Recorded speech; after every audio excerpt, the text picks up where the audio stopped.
নমস্কার বন্ধুরা, কেমন আছো সবাই? আশা করি সকলে খুব ভালো আছো। আমি মিলন মাঝি, বাঁকড়ি বাইকের আরও একটি নতুন ভিডিও তোমাদের সকলকে স্বাগত জানাচ্ছি। বন্ধুরা, আজকের ভিডিওতে যেটা আলোচনা করব সেটা হলো যে ব্রেকিং। মোটরসাইকেলে আলাদা আলাদা ব্রেকিং থাকে। কোনো বাইকে থাকে ড্রাম ব্রেক, কোনো বাইকে থাকে ডিস্ক ব্রেক, কোনো বাইকে থাকে এবিএস।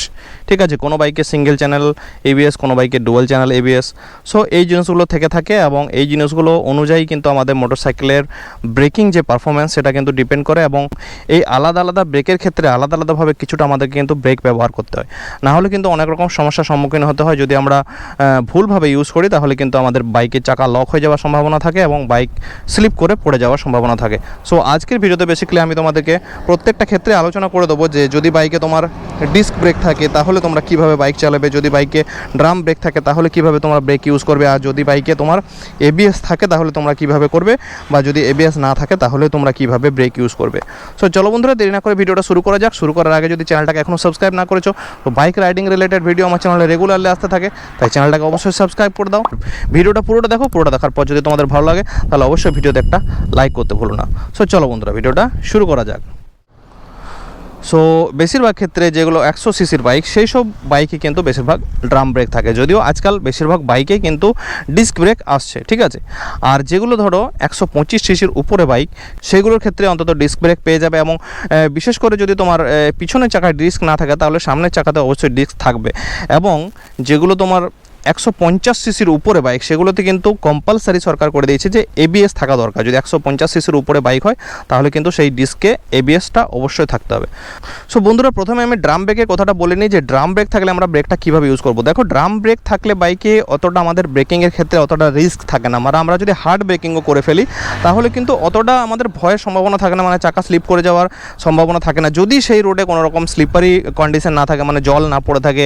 ঠিক আছে, যদি ভেজা না থাকে, গর্ত টর্ত এইসব জিনিস যদি বালি টালি না পড়ে থাকে তাহলে কিন্তু অতটা স্লিপ করার সম্ভাবনা নেই যদি ড্রাম ব্রেক থাকে। ঠিক আছে, তবুও আমি বলবো যে নিজের স্কিলটাকে ডেভেলপ করা সবথেকে বেশি ইম্পর্ট্যান্ট, তাতে করে তুমি সব রকম বাইকই চালাতে পারবে। সো সেই কারণে সঠিক টেকনিকটা আমাদের শিখে রাখা দরকার। সো আমি সেটা পরে যাচ্ছি যে তোমরা ব্রেকটা কীভাবে ইউজ করবে।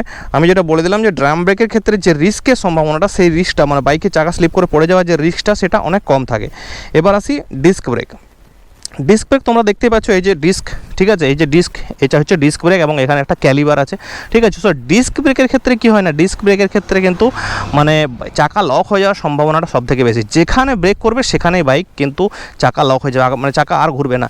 এবার একটা বাইক তুমি একটা স্পিডে আসছো, একটা প্রচণ্ড স্পিডে আসছো বা মোটামুটি একটা স্পিডেও আসছো, 50-60 স্পিডেও যদি তুমি যাও, সেক্ষেত্রে যদি তুমি একদম হঠাৎ করে বাইকের ব্রেক লাগিয়ে দাও, ঠিক আছে, ফ্রন্ট ব্রেক করে দিলে, ধরো ফ্রন্ট ব্রেকে বেশিরভাগ ডিস্ক থাকে, ফ্রন্ট ব্রেক চেপে দিলে কষে, তাহলে কিন্তু চাকাটা লক হয়ে যাবে এবং একবার যদি লক হয়ে যায় চট করে ওটা খুলতে চায় না, তখন বাইকটা কিন্তু স্লিপ করে পড়ে যাবে।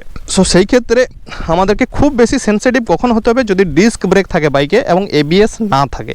ঠিক আছে, সেক্ষেত্রে আমাদেরকে ব্রেকটা কিন্তু আলাদাইভাবে আমাদের ইউজ করতে হবে, খুব কেয়ারফুলি আমাদের ইউজ করতে হবে।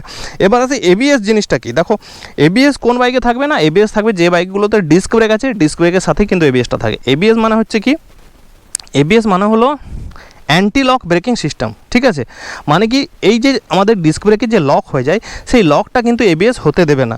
মানে কি, মানে ওদের মধ্যে একটা সেন্সার লাগানো আছে, যখনই তুমি ব্রেক করবে, যখনই বাইকটা লক হতে চাইবে সেই মুহূর্তে কিন্তু কি হবে, এবিএস যে সিস্টেম আছে সেন্সার বলে দেবে যে না, চাকা লক হচ্ছে, তখন তোমার ওই যে লকটা সে খুলে দেবে, কয়েক সেকেন্ডের জন্য লকটা খুলে দেবে, তখন বাইকটা কিন্তু একটু এগিয়ে যাবে, আবার একটু এগিয়ে যাবে। মানে এই যে এনার্জি, যে গতিতে তুমি বাইকটা নিয়ে আসছিলে সেই এনার্জিটাকে শোষণ করে নেবে, যাতে করে বাইকটা স্লিপ করবে না এবং একেবারে চাকাটা লক হয়ে যাবে না। ঠিক আছে, তো এবিএস থাকলে সব থেকে বেশি সেফটি হচ্ছে বাইকে যদি ডুয়েল চ্যানেল এবিএস থাকে, মানে দুটো চাকাতেই যদি এবিএস থাকে তাহলে তোমার আরও বেশি সেফ। এবার কিছু কিছু বাইকে শুধু সিঙ্গেল চ্যানেল এবিএস থাকে, যেমন আমার এই বাইকে দেখতে পাচ্ছ তোমরা ফ্রন্ট ডিস্ক ব্রেক আছে যেখানে, সেখানেই কিন্তু এবিএস আছে, কিন্তু পিছনে যে ডিস্ক আছে সেখানে কিন্তু কোনো এবিএস নেই। ঠিক আছে, তাতে করে কি পিছনের চাকাটা লক হয়ে যাওয়ার সম্ভাবনা আমার এক্ষেত্রে বেশি, পিছনের চাকা যেহেতু এবিএস নেই। ঠিক আছে, সো পিছনের ব্রেকটা আমাকে আরও বেশি কেয়ারফুলি ইউজ করতে হবে।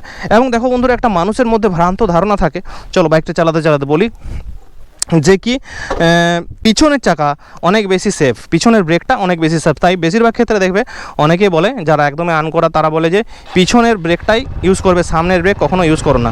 তো এই ধরনের কিন্তু টোটালি ভুল বন্ধুরা। ঠিক আছে, আমি যেমন তোমাদেরকে বলে দিলাম, আমার বাইকের ক্ষেত্রে পিছনের ব্রেক ইউজ করাটা সব থেকে বেশি ডেঞ্জারাস। কারণ কি, কারণ পিছনের ব্রেকে আমার কিন্তু এবিএস নেই, ডিস্ক আছে অত এবিএস নেই।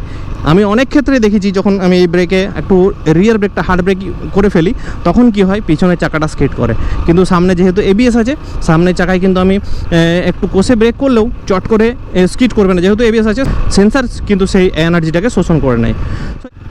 সো চলো এবার আমি তোমাদেরকে আলাদা আলাদা যদি ব্রেক থাকে বাইকে তো কখন কীভাবে তোমরা ব্রেকটা ইউজ করবে সেটা নিয়ে আমি তোমাদেরকে প্র্যাকটিক্যালি করে দেখাই। সো ধরো তোমার বাইকে যদি ড্রাম ব্রেক থাকে তাহলে তো আমি তোমরা বললাম যে নর্মালি তোমরা দুটো ব্রেক একসাথে ইউজ করবে, ঠিক আছে, রিয়ার ব্রেক ফ্রন্ট ব্রেক একসাথে ইউজ করবে যদি ড্রাম ব্রেক থাকে।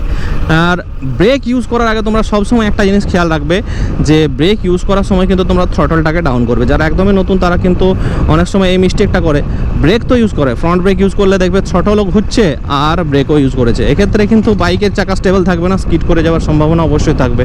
তো সবসময় আমাদেরকে যেটা অভ্যেস করতে হবে ব্রেক প্র্যাকটিস করার সময় সেটা কি করতে হবে না, থ্রটল ডাউন ব্রেক প্রেস, ঠিক আছে। এই যে আবার ব্রেক ছাড়লাম, থ্রটল মানে অ্যাক্সেলারেশন আবার দিতে শুরু করলাম। যখনই আমাদের সামনে ব্রেক লিভারের উপরে আঙুল যাবে তখনই আমাদেরকে যে জিনিসটা করতে হবে সেটা হলো থ্রটল ডাউন, ঠিক আছে। থ্রটল কিন্তু পিছন দিকে গেল আর তুমি ব্রেক চাপলে এটা কিন্তু যেন কখনোই না হয়। তো তোমরা করবে থ্রটল ডাউন, রিয়ার ব্রেক ফ্রন্ট ব্রেক দুটোকে একসাথে ইউজ করবে যখন তোমাদের বাইকে ড্রাম ব্রেক থাকবে। আর ব্রেক করার সময় কিন্তু বাইকে যেটা তোমাদেরকে করতে হবে যেটা বাইকটাকে সোজা রাখতে হবে, ঠিক আছে। বাইক কাত অবস্থায় ব্রেক করলে পড়ে যাবে, কর্নারিং করার অবস্থায় বা যখন টার্নিংয়ে ঘুরছো তখন যদি তোমরা ব্রেক করো এই দুটো ব্রেক একসাথে চেপে দাও ওই সময় কিন্তু তোমরা পড়ে যাবে। বিশেষ করে ফ্রন্ট রিয়ার ব্রেক কিন্তু তোমার পিছনের ব্রেক যখন তোমরা কর্নারিং করছো বা টার্নিং নিচ্ছো বাইকে তখন পিছনের ব্রেকে কিন্তু চাপা চলবে না, ঠিক আছে। সো এইভাবে তোমরা ড্রাম ব্রেক থাকলে ইউজ করবে। এবার আসি ডিস্ক ব্রেক। যদি তোমার ডিস্ক ব্রেক থাকে বাইকে, দেখো বেশিরভাগ ক্ষেত্রে যদি ডিস্ক ব্রেক থাকে তো ফ্রন্টেই ডিস্ক ব্রেক থাকে, ঠিক আছে। এবারে কিছু কিছু বাইকে দুটোই যখন ডিস্ক ব্রেক থাকে না, ফ্রন্টেও এবং পিছনেও যখন ডিস্ক ব্রেক থাকে তখন একটাতে এবিএস থাকেই, অন্তত সামনেরটাতে এবিএস থাকেই। তো যদি এবিএস না থাকে শুধু ডিস্ক ব্রেক থাকে তখন কিন্তু তোমরা কি করবে না ব্রেকটাকে ব্রেক লিভারটাকে এক আঙ্গুল দিয়ে চেষ্টা করবে, এক আঙ্গুল দিয়ে কন্ট্রোল করার, কেননা সেই সময় কিন্তু অনেক বেশি সেন্সিটিভ হয়ে যায়, হ্যাঁ, ডিস্ক ব্রেক চাকাটা লক হয়ে যাওয়ার অনেক বেশি সম্ভাবনা থাকে। আর কি করবে থ্রটল ডাউন, যে কোনো ব্রেক ইউজ করো থ্রটল কিন্তু ডাউন করতেই হবে, অ্যাক্সেলারেশন কম করতে হবে ব্রেক করার আগে। থ্রটল ডাউন করলে এক আঙ্গুল দিয়ে ব্রেক চাপলে এবং ব্রেকটাকে কিভাবে করবে না প্রোগ্রেসিভ ব্রেকিং, হঠাৎ করে কিন্তু ব্রেকটাকে কষে চেপে দেবে না, আস্তে আস্তে প্রথমে 10%, প্রথমে 10%, তারপর 20%, তারপর 30%, এইভাবে কিন্তু ব্রেকটাকে ইউজ করলে এইবার একটা পজিশনে যে তুমি ফিল করবে যে বাইকটার চাকাটা কিন্তু লক হয়ে আসছে, মানে জাস্ট স্লিপ করতে যাচ্ছে, সেই মুমেন্টেই তোমাকে ব্রেকটা কিন্তু রিলিজ করে দিতে হবে, ঠিক আছে। একটু হলে তোমাকে ব্রেকটা রিলিজ করে দিতে হবে, যেটা হচ্ছে কি ম্যানুয়ালি এবিএসের কাজটা তোমাকে হাত দিয়ে করতে হবে।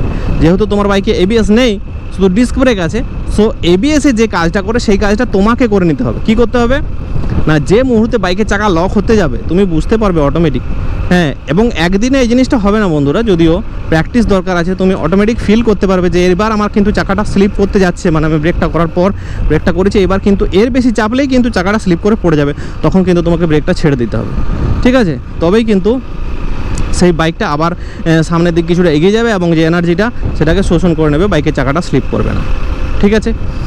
আর এবার আসি বন্ধুরা যে এবিএস যদি থাকে তাহলে তোমরা কি করবে। সো এবিএস যদি থাকে বন্ধুরা তাও কিন্তু তোমরা এই টেকনিকটা ইউজ করবে, এবিএস থাকুক বা না থাকুক তোমাদেরকে কিন্তু এই টেকনিকটা ইউজ করতে হবে, কেননা এই হ্যাবিটটা গড়ে তুললে তুমি যে কোনো ধরনের বাইক চালাতে পারবে, ঠিক আছে। ও এবিএস তো এবিএসের কাজ করবে, ঠিক আছে, কিন্তু অনেক ক্ষেত্রেই হয়তো কোনো কারণে টেকনিক্যালি কোনো সমস্যা হয়ে যেতে পারে, কোনো বাইকে এবিএস হয়তো কাজ করলো না, তখন কিন্তু তুমি যেভাবে অভ্যেস করে রেখেছো সেইভাবেই যদি তুমি ব্রেকটাকে ইউজ করো তাহলে কিন্তু তুমি সহজেই সঠিকভাবে বাইকে ব্রেক ইউজ করে বেরিয়ে যেতে পারবে, আর না হলে কিন্তু বাইকের চাকা লক হয়ে পড়ে যাওয়ার সম্ভাবনা থাকবে, ঠিক আছে। সো চলো এবার আমি তোমাদের প্র্যাকটিক্যালি দেখাই যে একটু বেশি স্পিডে আমরা কীভাবে বাইকে ব্রেকটাকে ইউজ করছি। সো বাইকটাকে আমি মোটামুটি একটু স্পিডে করে নিলাম,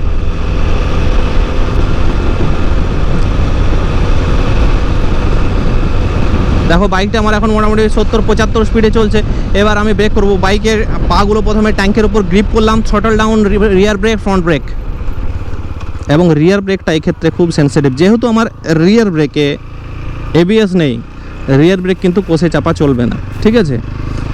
আর বেশিরভাগ ক্ষেত্রে রিয়ার ব্রেক কষে যে ক্র্যাশগুলো হয় না সেগুলো অনেক বেশি ডেঞ্জারাস হয় ফ্রন্ট ব্রেকের থেকে।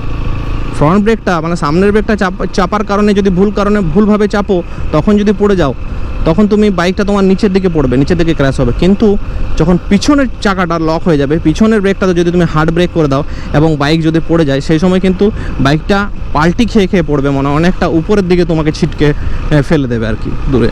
তো রিয়ার ব্রেকের ক্র্যাশটা কিন্তু অনেক বেশি, এটাকে বলে আপার সাইড ক্র্যাশ। সো আশা করি বন্ধুরা তোমরা বুঝতে পেরেছো যে বাইকে কোন ব্রেক থাকলে তোমরা কিভাবে ইউজ করবে। আর ডেডিকেটেড ভিডিও আছে যদিও আমার চ্যানেলে আলাদা আলাদা। সো সেই ব্রেকিং রিলেটেড ভিডিওগুলো যদি তোমরা দেখতে চাও, সো সেগুলো আমি কিন্তু তোমাদের ডেসক্রিপশনে লিঙ্কগুলো দিয়ে দেবো। চলো বন্ধুরা, ভিডিওটা লম্বা করবো না। যদি ভিডিওটা ভালো লেগে থাকে অবশ্যই ভিডিওতে একটা লাইক করে দিয়ে চ্যানেলটাকে সাবস্ক্রাইব করে দাও। চলো দেখা হচ্ছে পরে ভিডিওতে অন্য একটা টপিক নিয়ে। ততক্ষণের জন্য tata, bye bye, thank you, thanks for watching, have a good day.